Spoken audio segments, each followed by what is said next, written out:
परत्पराखलेश्वर करुणा वरुणालय अजानो बाहो प्रभ्रामचंद्रांच्या चरणी कोटी कोटी प्रणाम। पवनसुत हनुमंतरायांच्या चरणी प्रणाम। या परिसरातील सर्व अधिष्ठित देवी देवतांच्या चरणी प्रणाम। सर्व साधू संतांच्या चरणी प्रणाम। उपस्थित सर्व श्रोत्यांच्या अंतःकरणामध्ये विराजमान त्या परम तत्वाला वंदन करून कथेला आरंभ करत आहोत। पवित्र पावन प्रयागराज या भूमीमध्ये सुंदर वटवृक्षाच्या छायेमध्ये दिव्य आसनावर याज्ञवल्क्य महाराज विराजमान झालेले आहेत। भरद्वाज ऋषी समोर कथा श्रवणार्थ बसलेले आहेत। प्रसन्न वातावरण आहे। खळखळ निनाद करत तीन तीन नद्या एकत्रित वाहत आहेत। प्रसन्न वातावरण आहे। लता पुष्प फळांनी बेडीनी परिसर बहरून गेलेला आहे। मोर नृत्य करतायत। मंद मंद हवा चालू आहे। फुलांचा सुगंध चोहीकडे जाणवतो आहे। आणि अशा या प्रसन्न वातावरणामध्ये याज्ञवल्क्य महाराज भरद्वाज ऋषींना रामकथा सांगत आहेत।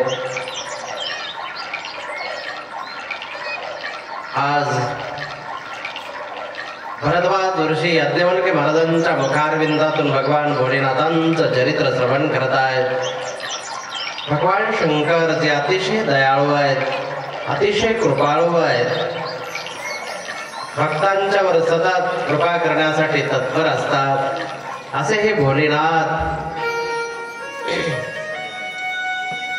सतीला उपदेश करतात की सती, तुझ्या वडिलांनी यज्ञाचं आयोजन केलेलं होतं, मोठा कार्यक्रम आयोजित केलेला होता आणि त्या कार्यक्रमामध्ये मी गेलो होतो।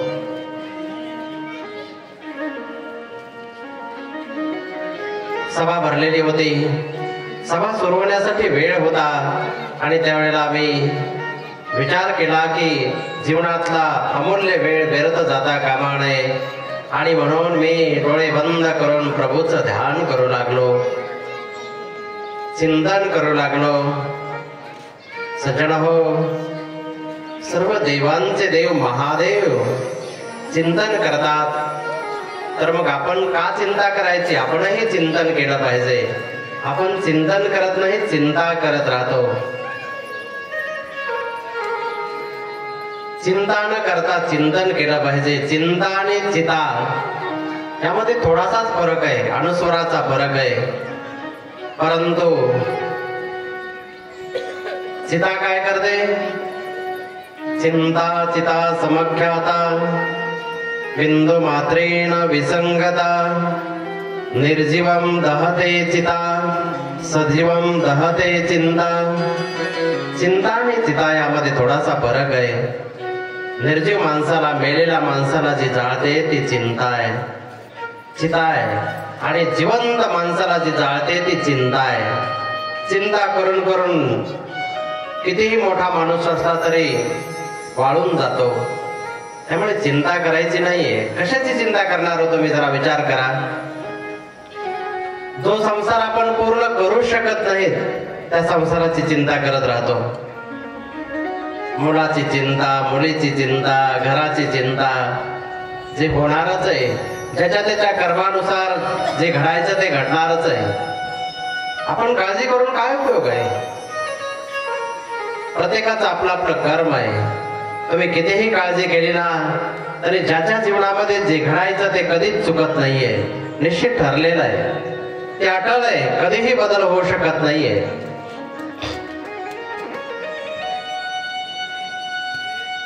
मी एक दृष्टांत सांगत असतो। एका गावामध्ये बस मुक्कामाला होती आणि त्या बसमध्ये रात्रीचा साप चढला, कोणालाच माहित नव्हता।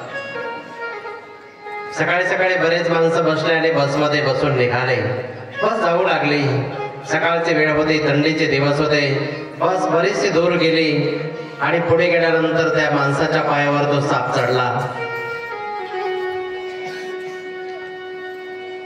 तो माणूस ओरडला, साप साप. ताबडतोब बस थांबवली. कोणी खिडकीतून उडी टाकतंय, कोणी दरवाजातून. मागच्या पुढच्या सर्व माणसं खाली उतरले. बसमध्ये कोणीच नाहीये. ज्याच्या पायावर साप चढला होता तो एकटाच बसमध्ये होता. तो रडू लागला, देवा मीच काय वाईट केले, माझ्याच पायावर साप चढला, काय करावं. बराच वेळ झाला, साप काही पायावरून खाली उतरत नव्हता. तो विचार करू लागला की मी जर हालचाल केली तर साप मला चावल, काय करावं. खूप वेळ झाला. लोक कंटाळे वाट पाहून. लोकांना गडबड झालेली होती. काही लोकांनी सांगितलं, अरे हळूहळू खाली उतर. का? हा जर खाली उतरला तर आपल्याला लवकर जाता येईल. खाली उतरतो सावकाश, काय करणार नाही साप, तो सावकाश खाली ये. त्याला सावकाश खाली बोलवलं. तो एक दगडावर बसला, पाय लांबून ठेवलेला आहे. बराच वेळ, थोडा वेळ लोकांनी वाट पाहिली. एक जण म्हणू लागला, मला काहीतरी काम आहे, लवकर गेलं पाहिजे. दुसरा गडबड करू लागला, तिसरा गडबड करू लागला. आणि सर्वजण बसमध्ये बसले. आणि ज्याच्या पायावर साप चढला होता त्याच्याजवळ कुणीच थांबलं नाही, तो एकटाच. आणि त्या एकट्याला सोडून सगळे निघून गेले. गावातले होते, नातेवाईक होते, जवळचे होते, परंतु कोणीच थांबलं नाही. सर्वचे सर्व निघून गेले. तो पश्चाताप करत होता, रडत होता, देवा माझ्या जीवनामध्ये असं दुःख का माझ्या जीवनामध्ये संकट. बस निघून गेली. थोड्या वेळानं ऊन पडल्यानंतर हळूहळू हळूहळू थंडी कमी झाली आणि तो साप पायावर चढला होता तोही खाली उतरला आणि निघून गेला. आणि हा माणूस पायी पायी घराकडे निघाला. संध्याकाळपर्यंत कसा तरी गावामध्ये येऊन पोहोचला. तर गावातले भरपूर लोक जमा झालेले होते. एकच गर्दी होती एका जाग्यावर. आणि त्याला पाहिल्याबरोबर सर्व लोक पळत आले. बायको रडत होती, मिठ्या मारत होती, आई रडत होती. तुम्ही बरं झालं, तुम्ही सुखरूप आलात, कसं काय आलात, काय झालं. त्याला कळतच नव्हतं की झालं तरी काय, का रडताय ते. माझ्या पायावर साप चढला होता हे यांना कळालं, असं वाटलं, त्याला समजलं. त्याने विचारलं, हे सगळे का जमले, झालंय काय. त्यावेळेस गावातल्या लोकांनी सांगितलं की तुम्ही ज्या बसमध्ये बसून गेला होतात ती बस पुढे गेल्यानंतर उंच डोंगरावरनं दरीमध्ये कोसळली आणि बसमधले सगळेची सगळे माणसं मेले. त्यावेळेला याच्या डोळ्यात पाणी आलं. प्रभूचे आभार मानू लागला. वाचवायचं म्हटल्यानंतर देव कसंही वाचवतो, रक्षण करतो. माझ्या पायावर साप चढला आणि मी खाली उतरलो आणि म्हणून वाचलो. मी जर तसाच बसमध्ये गेलो असतो तर मीही आज शिल्लक राहिलो नसतो. भगवंताच्या हातामध्ये आहे की काय करायचं आणि काय नाही, कोणाला वाचवायचं, कोणाला संपवायचं, सर्व करणारा तो परमेश्वर आहे. आपण एक निमित्त आहे. त्यामुळे अभिमान करू नका. मी कोणीतरी आहे आणि माझ्यामुळे घडतंय, अहंकार बाजूला काढा. बरेच घरामधले माणसं असतात की ते म्हणतात की मी म्हणून घर चालू आहे, नाहीतर मी गेल्यावर कळलं तुला कसं होणार आहे. बऱ्याच महिला सुद्धा म्हणतात की मी म्हणून तुमचा संसार केलाय, नाहीतर मी नसते तर नांदलीच नसते, दुसरी कोणी नांदली नसते तुमच्याजवळ. मी म्हणून झालंय, माझ्यामुळे सर्व झालंय, असं काही नाहीये. पहा तुम्ही, ज्यांच्याकडेचे माणसं गेलेत ना, जे गेले त्यांच्यामुळे कोणाचं बंद पडलंय का. आहे त्यापेक्षा चांगलं चालू आहे. कुणाचंच काहीही बंद पडत नाहीये. हे चालणारच आहे. या गावामध्ये कार्यक्रम असेच होणार आहे, त्याही पेक्षा चांगले.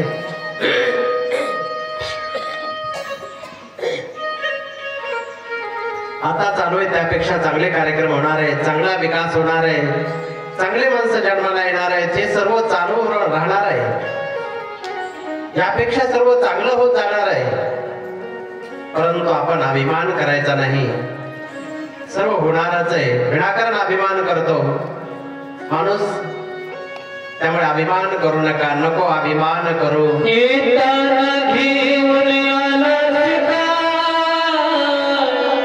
जाताना घेऊन जाती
परंतु हा मी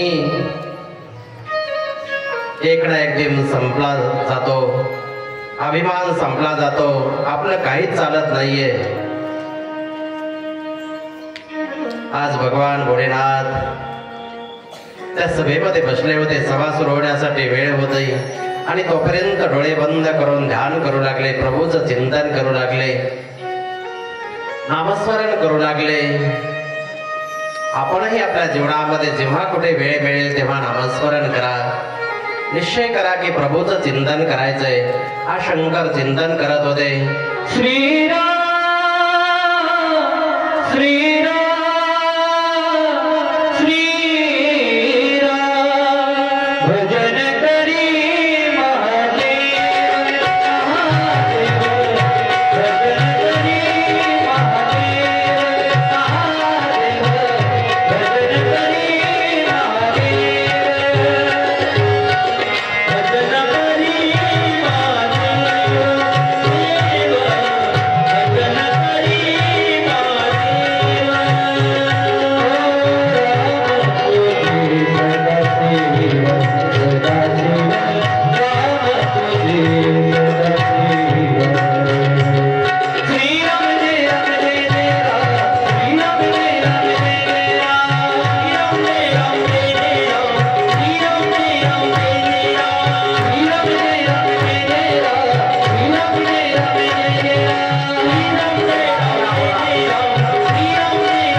होते चिंतनामध्ये, देहभान विसरून गेलेले होते. आणि त्यावेळेला दक्ष प्रजापतीचं आगमन झालं.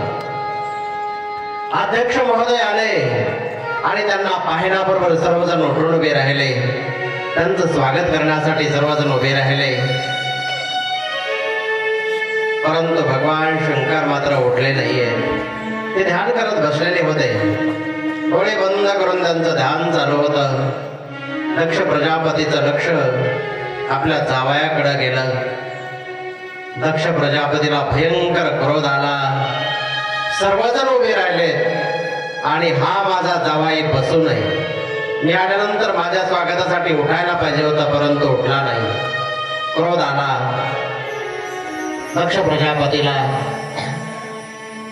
आणि त्याला ते दिसू नाही की बाकीचे उठलेत, एवढा सन्मान करतायत. एक जण नाही उठलं तर नाही उठलं, परंतु दोष पाहण्याची दृष्टी आहे.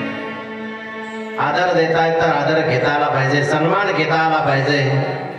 परंतु दक्ष प्रजापतीला भगवान भोलेनाथांचे दोष दिसले आणि भगवान शंकराला अपशब्द बोलू लागला, शिव्या देऊ लागला. पाखंडी, स्मशानामध्ये राहतो, चितास भस्म अंगाला लावतो, मुंडांच्या माळा, अमंगळ वेश धारण, आई वडिलांचा पत्ता नाहीये, नको नको ते बोलू लागला. भगवान शंकर काहीच बोलले नाहीत, एक शब्दही बोलले नाही. तुम्हाला जर कोणी शिव्या दिला तर तुम्ही काय केलं असतं? लगेच त्याला परत शिव्या द्यायला सुरू केल्या असत्या. परंतु भगवान शंकर एक शब्दही बोलले नाहीये. का? कोणावर क्रोध करणं चांगलं नाहीये, रागावणं चांगलं नाहीये, शिव्या देणं चांगलं नाहीये. ती अपवित्र शिवी आपण आपल्या मुखानं देतो. ते अगोदर निर्माण कुठं होते? आपल्या अंतःकरणामध्ये. आपलं अंतःकरण दूषित करते, नंतर आपली वाणी दूषित करते आणि नंतर दुसऱ्यापर्यंत जाऊन पोहोचते. दुसऱ्याचं वाटोळं करते, दुःख देते त्या व्यक्तीला. म्हणजे ही शिवी चांगली नाहीये, वाईट आहे. दुसऱ्यावर रागवणं, शिवी देणं म्हणजे स्वतःला जाळणं. लक्षात ठेवा. विनाकारण आपण त्याच्यावर रागवतो, त्या समोरच्या व्यक्तीवर परिणाम होईल की नाही माहित नाहीये, परंतु आपण रागवल्यामुळे आपलं डोकं गरम झालेलं असतं, चिडचिड करायला लागलेला असतो, ब्लड प्रेशर हाय झालेला असतो. रागवण्याचा परिणाम स्वतःला जाळणं रागवणं म्हणजे. त्यामुळे राग करता कामा नये, शिवी देता कामा नये. आज भगवान शंकराने एक शब्दही उच्चारला नाही, शांत बसले. पहा, भगवान शंकर म्हणतात कोणी शिवी देत आहे, स्वीकारायची की नाही तुमच्या हातामध्ये. तुम्हाला एखाद्यानं मनी ऑर्डर पाठवली, तुम्ही जर सोडून नाही घेतली तर कोणाकडे जाते? ज्यांनी पाठवली त्याच्याकडेच जाते, वापस जाते. तसं ती शिवी स्वीकारलीच नाही तर ती वापसच जाणार आहे ज्यांनी दिले त्याच्याकडेच.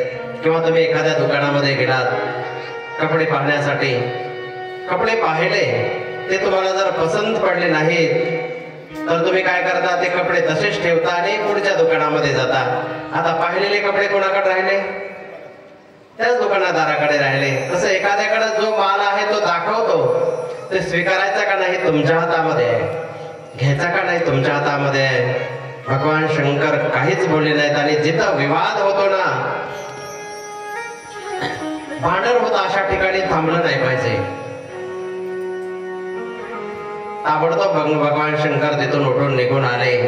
तुम्ही सुद्धा लक्षात ठेवा, जिथं भांडणं चालू आहेत ना, आपलं ऐकत असतील तर ठीक आहे, समजवण्याचा प्रयत्न करायचा.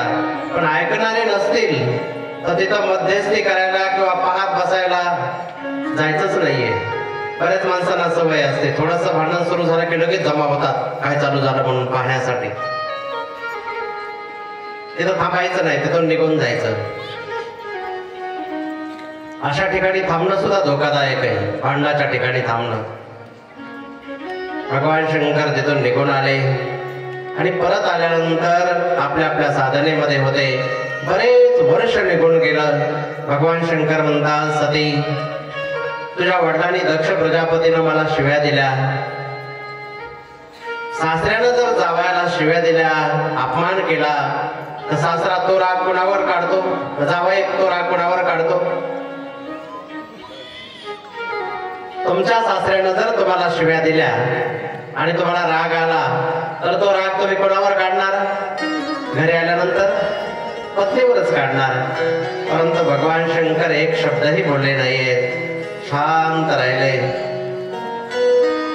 सती, त्यावेळेला ही घटना घडलेली अनेक वर्ष झालं, त्याविषयी मी तुला काहीच सांगितलं नाहीये. परंतु आज वेळ आली सांगण्याची आणि म्हणून सांगतो की तुझे बाबा त्यांनी जाणून बुजून आपल्याला आमंत्रण दिलेलं नाहीये. सती म्हणते, स्वामी, तेव्हाची झालेली भांडणं कशाला मनामध्ये ठेवताय? सोडून द्या ना आता. भगवान शंकर म्हटले, मी सोडून तेव्हाच दिले, परंतु तुझ्या वडिलांनी आणखी लक्षात ठेवलंय आणि मुद्दाम यज्ञ केलाय आणि त्या यज्ञामध्ये आपल्याला आमंत्रण दिलं नाही, सर्वांना बोलवलं. तुझे बाबा विसरलेले नाहीत, मी विसरून गेलो, पण तुझे बाबा मात्र विसरले नाहीयेत आणि त्यामुळे आपल्याला जाता येणार नाही. परंतु सती आग्रह करू लागली. सतीचं मन बेचैन होऊ लागलं.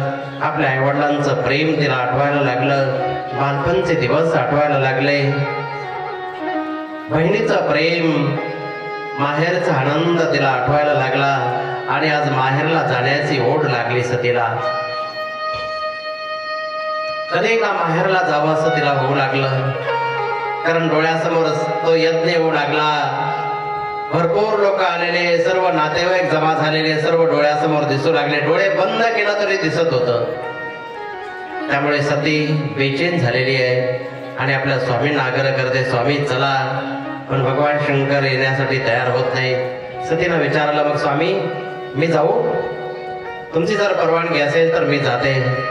त्यावेळेला भगवान शंकर म्हणतात, ठीक आहे देवी, तुझी जर इच्छा असेल ना तर तू जाऊ शकतेस, तुला परवानगी जाण्यासाठी, जा. सती निघाली. नंदी आदी गण बरोबर दिले आणि नंदीवर बसून सती आज यज्ञाच्या दिशेनं निघाली, हरिद्वारच्या दिशेनं निघाली. आपल्या आईवडिलांना भेटण्यासाठी, कार्यक्रमासाठी निघाली.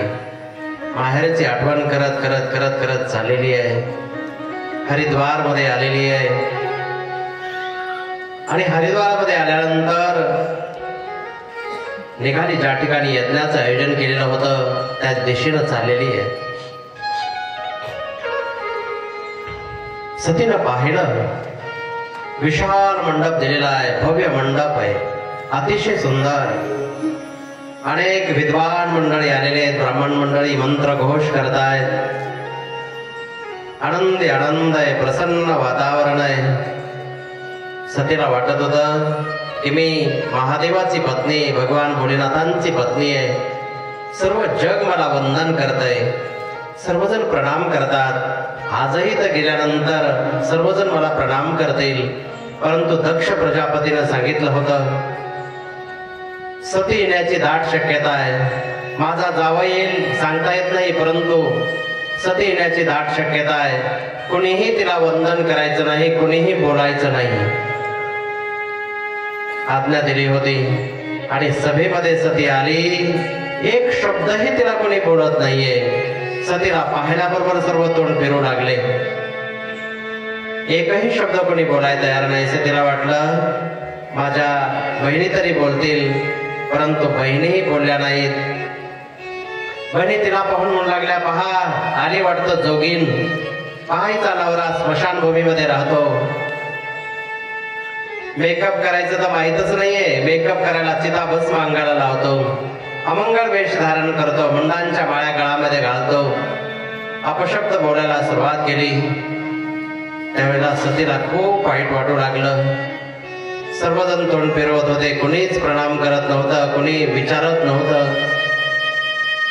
तुम्ही महिला मंडळ जर माहेराला गेलात आणि तिथलं कुणीच जर बोललं नाही तुम्हाला, गावातले, शेजारचे, तुमच्या नातेवाईक, घरचे, बहिणी, तुम्हाला कसं वाटेल?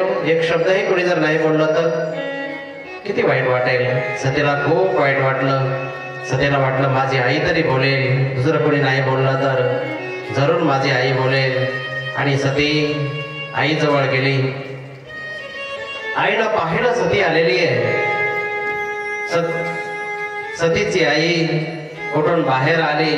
मोठ्या प्रेमानं तिला आलिंगन दिलं. मायेनं तोंडावरनं हात फिरवला आणि सांगितलं, बाळा तू आलीस, परंतु तुला माहित नाही तुझे बाबा तुझ्यावर खूप रागावलेले आहेत. त्यामुळे तुझ्या बाबानं तुला पाहिलं तर सांगता येत नाही काय करतील. त्यामुळे बाळा तुझ्यासाठी हे कपडे आणि दागिने आणलेले आहेत, हे घे आणि तू वापस जा. मुलगी माहेरी येते ती कपडे आणि दागिन्यासाठी येते का? तिला कपडे आणि दागिने पाहिजे असतात का? तिला फक्त माहेरचं प्रेम पाहिजे असतं, केवळ कपड्या दागिन्यासाठी नाहीये. प्रेमाचे 4 शब्द ऐकायला मिळतील या भावनेनं येत असते. आज सतीला एवढं वाईट वाटलं ना, खूप दुःख झालं. सज्जन हो, जोपर्यंत आई वडील आहे ना तोपर्यंतच माहेर आहे. एकदा का आई वडील गेले ना की मग कोणी कोणाचं नाहीये. कोणाचे भाऊ कोणाची भाऊजाई कोणी विचारत नाही, कोणी किंमत देत नाहीये. तोपर्यंत आई वडील आहेत तोपर्यंत जायला मात्र कंटाळा करू नका. वेळ काढत जा आणि जरूर भेटायला जात जा. कारण प्रेमानं वाट पाहणारा फक्त आई वडीलच आहे. मनातून प्रेम करणारा फक्त जर कोणी असेल तर आई वडील आहेत. पण एकदा का ते गेले की समजायचं जीवनातला प्रेमाचा सागरच आटला, मायेचं पांघरूनच गेलं, संपलं. कोण विचारणार आहे, कोण बोलणार आहे प्रेमानं, कोण वाट पाहणार आहे? आज सती खूप बेचैन झाली. काय करावं तिला कळत नव्हतं. आणि सती म्हणते, आई माझे बाबा का रागावलेले मी त्यांना विचारणार, मी जाणार त्यांच्याकडे. सती ताड ताड ताड ताड निघाली. दक्ष प्रजापती ज्या ठिकाणी होते तिथं आली. दक्ष प्रजापतीनं आपलं तोंड फिरवलं, सतीला पाहिलं. सर्वांचे यज्ञ भाग आहेत परंतु माझ्या स्वामीचा भगवान शंकराचा यज्ञ भाग नाहीये. भगवान भोलेनाथांचा अपमान या मानिनीला सहन झाला नाही, या सतीला सहन झाला नाही. स्वतःचा अपमान तिला सहन केला परंतु आपल्या पतीचा अपमान या स्त्रीला सहन झाला नाही. तिला भयंकर राग आला आणि ती म्हणते, पिताजी काय दोष आहे माझ्या पतीचा, सांगा मला. सभेमध्ये तुम्ही आलात आणि ते उठून उभे राहिले नाहीत. त्यांना समाधी लागली होती त्यामुळे ते उठले नाहीत. देहावर नव्हते म्हणून उठले नाहीत. आणि तुम्हीच अपशब्द बोललात, तुम्हीच अपमान केला. तुम्ही त्यांना ओळखलं नाही अजून. तुम्ही एक सामान्य जीव आहात, ते देवांचे देव आहेत. तुम्ही त्यांना समजलं नाही, ओळखलं नाही, अहंकारापायी. आणि आज सर्वांचे यज्ञभाग आणि माझ्या पतीचा यज्ञभाग नाहीये. मला लाज वाटते की अशा पापाच्या पोटी मी जन्माला आले. काय अर्थ आहे असा हा देह ठेवून? ज्या बाबापासून हा देह मिळालाय ना, आता मी हा देह ठेवणार नाहीये. कारण मी जर परत गेले तर माझे स्वामी कधी कधी मला दक्ष प्रजापतीची मुलगी म्हणून दाक्षायणी म्हणतात. आणि त्यांनी जर मला दाक्षायणी म्हणून हाक मारली ना तर मला फार वाईट वाटेल, अपमान वाटेल. त्यामुळे आता तुमच्यापासून मिळालेला हा देह मला नको आहे. ही आदिमाया शक्ती जगज्जननी क्रोधायमान झाली आणि सांगितलं, शंकराला सोडून जर तुम्ही यज्ञ करत असाल, महादेवाला सोडून जर यज्ञ करत असाल तर कोणतंच कार्य तुमचं सफल होणार नाहीये. महादेवाचा तिरस्कार केल्यानंतर तुम्ही कोणत्याच कामामध्ये सफल होणार नाहीये. आणि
शंकराची निंदा करू नये आणि जर कोणी केली तर ती कानानं ऐकू नये. देवाची निंदा जर कोणी करत असेल ताबडतोब विरोध केला पाहिजे आणि विरोध करायचं सामर्थ्य नसेल ना तर तिथून आपण निघून जाणे, तिथं न थांबणे योग्य आहे. आणि आज सती म्हणते की तुमच्यामुळं हा मिळालेला मला देह, हा देहच मला नको आहे. आणि सतीनं योगाग्नी प्रकट केली आणि सतीचा देह त्या योगाग्नीमध्ये धडधड धडधड जायला लागला. जिकडं तिकडं हाहाकार माजला. सती गेली, आदिमाया शक्ती गेली, जगज्जननी गेली. भगवान शंकराचे गण क्रोधायमान झाले आणि त्यांनी यज्ञ विध्वंस करायला सुरुवात केली. परंतु भृगु ऋषीने आपल्या सामर्थ्याने यज्ञामध्ये आहुती दिली आणि काही सैनिक निर्माण केले. भगवान शंकराच्या गणाला पळवून लावलं. त्यानंतर भगवान शंकराचे गण रडत रडत भगवान भोलेनाथांच्याकडे आले, कैलास पर्वतावर आले. त्यांना घडलेला वृत्तांत सांगितला आणि सांगितलं सतीत गेली. हे ऐकल्यानंतर भगवान भोलेनाथांना दुःख वाटलं आणि सांगितलं की माझं आमच्या सर्वांना मारलं, अपमान केला, त्रास दिला, माझ्या गणांना त्रास दिला. हे ऐकल्यानंतर भगवान शंकरांना क्रोध आला आणि रागाने एक जटा उपटली आणि जमिनीवर आपटली. असा वीरभद्र प्रकट झाला, विशाल देहाचा वीरभद्र.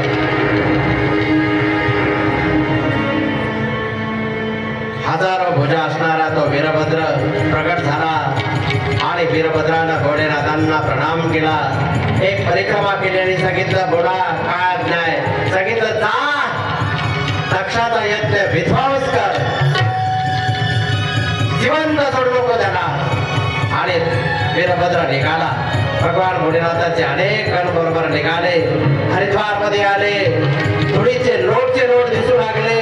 सगळे घाबरले. आता असंभव वाचणं. आणि त्यावेळेला या वीरभद्रानं सर्व यज्ञ विध्वंस केला, मंडप तोडून टाकला आणि या दक्ष प्रजापतीला पकडलं आणि एकाच तलवारीच्या घावामध्ये त्याचं धडा वेगळं केलं आणि एका प्रज्वलित यज्ञकुंडामध्ये टाकून दिलं. दक्ष प्रजापतीचा वध केला. अनेक देव त्या ठिकाणी उपस्थित होते. अनेकांचे हात तुटले, कुणाचे पाय तुटले, कुणाचे दात तुटले, विद्रूप अवस्था झाली. भगवान भोलेनाथांचा अपमान केल्याचा परिणाम लक्षात ठेवा. भगवान शंकर अतिशय सरळ आहेत, परंतु त्यांचा अपमान कोणीही करता कामा नये. त्यानंतर ब्रह्मादी देव सर्व देवांना बरोबर घेऊन भगवान भोलेनाथांच्याकडे आले आणि भगवान शंकराची स्तुती करू लागले, प्रार्थना करू लागले. क्रोधित होते, परंतु महादेवाचा क्रोध क्षणिक आहे. प्रेमानं जर स्तुती केली ना तर भगवान शंकर सर्व राग विसरून जातात, क्रोध विसरून जातात. कारण त्यांनी त्यांच्या डोक्यावर गंगा धारण केलेली आहे. थंड गंगा आहे. त्यांच्या जटेमधून गंगा वाहते. शंकर तेरी जटाओं से बहती है गंगा धारा. ती गंगा धारा वाहते आहे. सतत डोकं शांत ठेवतायत, गरम होऊ देत नाही डोक्याला आणि लवकरात लवकर प्रसन्न होतात. सर्व देव भगवान भोलेनाथाची स्तुती करू लागले, प्रार्थना करू लागले, विनंती करू लागले. प्रसन्न करण्यासाठी भगवान शंकराला आता शिवरात्री आलेली आहे आणि शिवरात्रीच्या वेळेला भगवान शंकरांना प्रार्थना करतात भरपूर जण. तुम्हाला माहित आहे, एक भिल्ल वनामध्ये गेला होता शिकार करण्यासाठी आणि तो रात्रीच झाडावर चढला आणि झाडावर चढून शिकारीची वाट पाहत होता. शिकारच लवकर भेटत नव्हती. रात्रीचा त्याने विचार केला की मी शिकार पाहण्यासाठी हे पानं जरा आडवे येत आहेत, म्हणून तो पानं तोडायचा आणि टाकायचा, तोडायचा टाकायचा आणि त्या झाडावरचे भरपूर पानं तोडून खाली टाकू लागला. का? शिकार करताना अडचण होता कामा नये. तोडू टाकत होता आणि त्याच झाडाखाली एक शिवलिंग होतं. याला माहितच नव्हतं. जे पानं तोडून टाकत होता ना ते झाड बेलाचं होतं आणि अनेक बिल्वपत्र त्या शिवलिंगावर पडू लागले.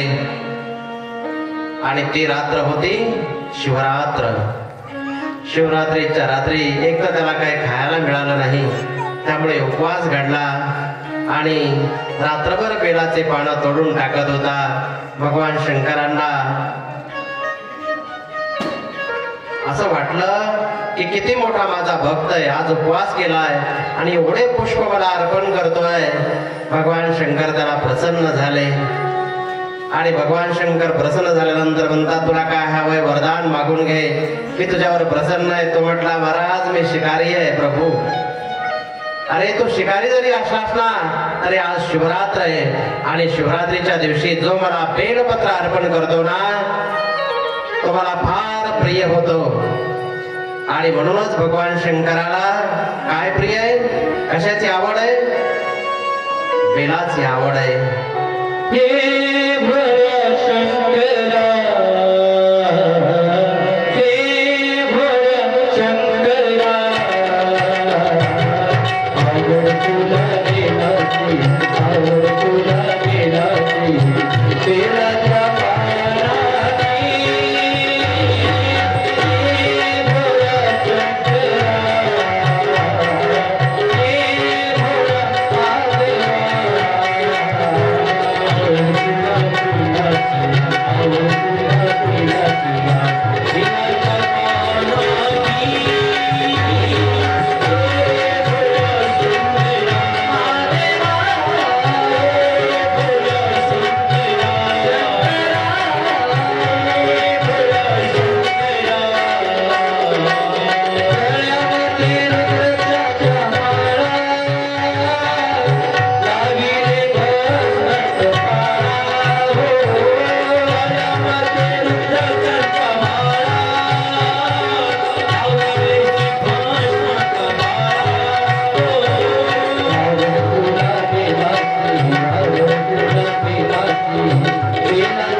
प्रसन्न होतात, आपल्या भक्तांच्यावर कृपा करतात. अतिशय भोळं दैवत आहे. एक भक्त श्रीमंत होता, भरपूर प्रॉपर्टी होती त्याच्याकडे, आणि तो देवाची पूजा करायला दररोज जायचा. नदी पार करून पहिलं तीराला जायचा आणि भगवान शंकराची पूजा करायचा. विधीपूर्वक पूजा, भरपूर काही साहित्य घेऊन जायचा, नियमानं जायचा. आणि दुसरा भक्त तोंडामध्ये पाणी घ्यायचा, नदीमध्ये स्नान करायचा, तोंडामध्येच पाणी घ्यायचा. पाणी घ्यायला त्याच्याजवळ काही नव्हतं, तोंडामध्ये पाणी घ्यायचा, भगवान शंकराच्या मंदिरात जायचा. पिंडीवर जे होतं ते पायाला बाजूला सारायचं, तोंडातलं पाणी टाकायचं, महादेवाच्या अंगावर दर्शन घ्यायचं आणि निघून यायचा. एक दिवस पार्वती आणि महादेव चाललेले होते. पार्वती म्हणते, पहा ना, तुमचा हा भक्त किती चांगला आहे, किती विधीपूर्वक पूजा करतोय. आणि दुसरा भक्त पहा, तोंडामध्ये पाणी घेतो आणि तुमच्या अंगावर टाकतो. भगवान शंकर म्हणतात, देवी, जसं दिसतं तसं नसतं. खरा भक्त कोण आहे ही परीक्षा घेतल्याशिवाय कळणार नाही. तुला परीक्षा घेण्याची सवय आहे ना, परीक्षा घेऊन पहा की नेमका खरा भक्त कोण आहे. आणि पार्वतीनं परीक्षा घ्यायची ठरवली. दुसऱ्या दिवशी पहातेच लवकरच महादेव आणि पार्वती यांनी ठरवलेली परीक्षा घ्यायची आहे. आणि आज पाहतायत तो भक्त निघालेला आहे पूजा करण्यासाठी. पूजेचं भरपूर साहित्य घेतलं आणि पूजा करण्यासाठी निघाला. मंदिरामध्ये आला, पूजा चालू होती. आणि पूजा चालू असताना हा श्रीमंत भक्त, पूजा चालू होती त्याच वेळेला जुनं जे दगडाचं मंदिर होतं ना, ते मंदिर असं हलायला लागलं, डुगू डुगू डुगू डुगू करायला लागलं. मंदिर हलायला सुरुवात झाली आणि तो हलण्याचा आवाज त्याने ऐकला. त्याला वाटलं, हे जर मंदिर माझ्या अंगावर पडलं तर मी मरणार. त्याने ती पूजा अर्धवट सोडली आणि पळायला लागला, बाहेर पडू लागला. परंतु जो तोंडामध्ये पाणी घेऊन आलेला भक्त होता ना, त्याने पाहिलं की मंदिर हालायला लागलेलं आहे, माझ्या देवाच्या अंगावर दगड पडतील. तो पळत पळत आतमध्ये आला आणि महादेवाच्या पिंडीवरच झोपला. जरी काही झालं तरी माझ्या अंगावर पडतील तर चालेल, परंतु माझ्या महादेवाला काय होता कामा नये, माझ्या प्रभूला काय होता कामा नये. भगवान शंकर म्हणतात, देवी, पहा खरा भक्त कोण आहे, योग्य भक्त कोण आहे, मनातून भक्ती करणारा, मनातून प्रेम करणारा भक्त कोण आहे. भगवान शंकराने त्या भोळ्या भक्तावर कृपा केली, दया केली. असे हे महादेव आहेत. कधी कधी परीक्षा घेतात बरं का आपल्या भक्तांची, जरूर परीक्षा घेतात. एकदा महादेव आणि पार्वती दोघे परीक्षा घ्यायला निघाले. वेश बदलून निघाले, कपडे बदलले, एकदम अस्वच्छ कपडे घातले, चिखलानं भरलेले कसे तरी. म्हाताऱ्या माणसाचं रूप धारण केलं. पार्वती एकदम वयोवृद्ध म्हातारी बनली आणि भगवान शंकर हे म्हातारे बनले आणि वृद्धावस्थेमध्ये परीक्षा घेण्यासाठी निघाले. पार्वतीनं सांगितलं की आपल्याला परीक्षा पाहायची आहे, चला आता तुम्ही माझ्या बरोबर माझ्या भक्ताकडे घेऊन जाते तुम्हाला. माझा एक भक्त खूप चांगला आहे, मी त्याच्याकडे घेऊन जाते तुम्हाला. आणि श्रीमंत माणसाचा बंगला होता, दारामध्ये वॉचमन होता आणि दारामध्ये जाऊन थांबले आणि निरोप दिला की आम्हाला साहेबांना भेटायचंय, भूक लागलेली आहे, आम्ही दुरून आलेलो आहेत, भेटायचंय. वॉचमननं सांगितलं, साहेब आताच भेटणार नाही, थांबा. परंतु याने खूप विनंती केली, सांगा जाऊन. त्याने आतमध्ये जाऊन सांगितलं. खूप विनंती केल्यानंतर साहेब कुणीतरी दारामध्ये म्हातारा आणि म्हातारी आलेली आहेत, त्यांच्या अंगावर फाटके कसले तरी कपडे आहेत, असं वाटतंय की त्यांनी 6 महिन्यापासून स्नानच केलं नाहीये, असे अस्वच्छ दिसत आहेत आणि ते तुम्हाला भेटायचं म्हणतायत, जेवायचं म्हणतायत, भूक लागली म्हणतायत, तुमच्याकडे आलेले आहेत. साहेबांनी सांगितलं, वेळ नाही म्हणून सांग, जा, मला वेळ नाही म्हणून सांग. परत तो सेवकाला सांगितलं की साहेबांना वेळ नाही तुम्हाला भेटायला. भेटत नाही साहेब. भगवान शंकर म्हणतात, देवी पाहिला का तुझा भक्त, फार प्रॉपर्टी दिली, भरपूर श्रीमंती दिली त्याला, तू त्याच्यावर कृपा केली, पूजा करतो म्हणून, परंतु पाहिला तुझा भक्त. पार्वती म्हणते, त्याने आपल्याला ओळखलं नाही ना म्हणून म्हणतोय तसा. परत निरोप दिला, जाऊन सांग महादेव पार्वती तुला भेटण्यासाठी आलेले आहेत असा निरोप दे. त्या वॉचमनला सांगितलं, परंतु साहेबापेक्षा वॉचमनच जास्त हुशार असतात. बाहेर उभा राहिलेले ते साहेबापर्यंत इतरांना जाऊच देत नाहीत. तो जाऊच देत नव्हता. म्हणला, तुम्हाला सांगितलेलं एकदा कळत नाही का, एकदा वेळ नाही म्हणून सांगितलंय, तुम्ही महादेव आणि पार्वती असं नाही तर कुणी असा